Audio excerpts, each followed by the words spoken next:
pembacaan berita acara tentang penetapan pasangan calon presiden dan wakil presiden terpilih dalam pemilihan umum tahun 2024.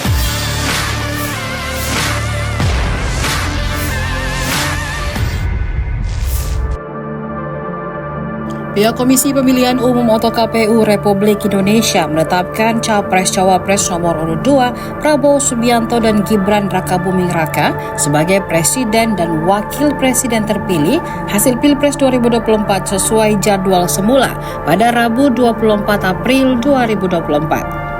Penetapan dilakukan usai gugatan sengketa Pilpres kubu Anies Baswedan dan Muhaimin Iskandar serta Ganjar Pranowo dan Mahfud MD ditolak Mahkamah Konstitusi atau MK.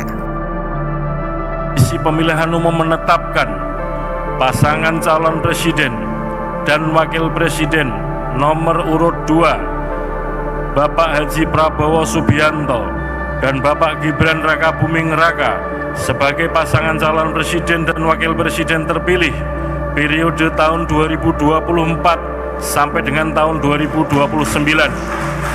Kondisi ini bertentangan dengan desakan kubu PDIP yang meminta penetapan Prabowo Gibran ditunda lantaran gugatan mereka di Pengadilan Tata Usaha Negara atau PT UN Jakarta masih berproses.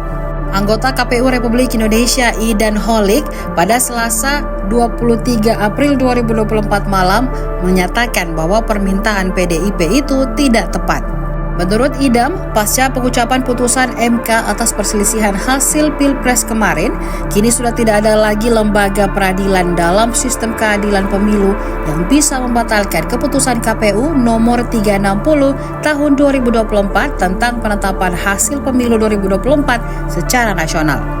Ia menambahkan pertimbangan hukum yang dibacakan kemarin pada saat pengucapan putusan perselisihan hasil Pilpres oleh Majelis Hakim MK dinyatakan bahwa apa yang dilakukan oleh KPU sudah sesuai dengan konstitusi karena telah melaksanakan putusan MK nomor 90 2023 dan KPU dinilai telah melaksanakan prinsip dan asas pemilu yang jujur dan adil.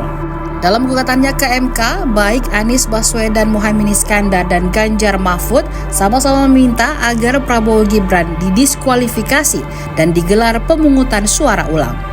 Bertolak belakang dengan Ganjar Mahfud, Anies Muhaimin juga memasukkan petitum alternatif yakni diskualifikasi hanya untuk Gibran. Gibran dianggap tidak memenuhi syarat administrasi sebab KPU Republik Indonesia memproses pencalonan Gibran menggunakan peraturan KPU nomor 19 tahun 2023. Dalam PKPU tersebut, syarat usia minimum masih menggunakan aturan lama sebelum putusan MK yakni 40 tahun.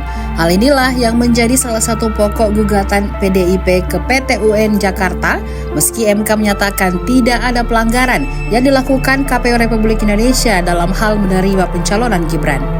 Dari 3 hakim yang menyampaikan pendapat berbeda atas putusan Mahkamah Konstitusi menolak sengketa Pilpres 2024, kubu Anies dan Ganjar tidak satupun hakim yang menyoroti proses pencalonan Gibran di KPU Republik Indonesia sebagai masalah yang membuat pemungutan suara harus diulang. Download Tribun X sekarang, menghadirkan lokal menjadi Indonesia.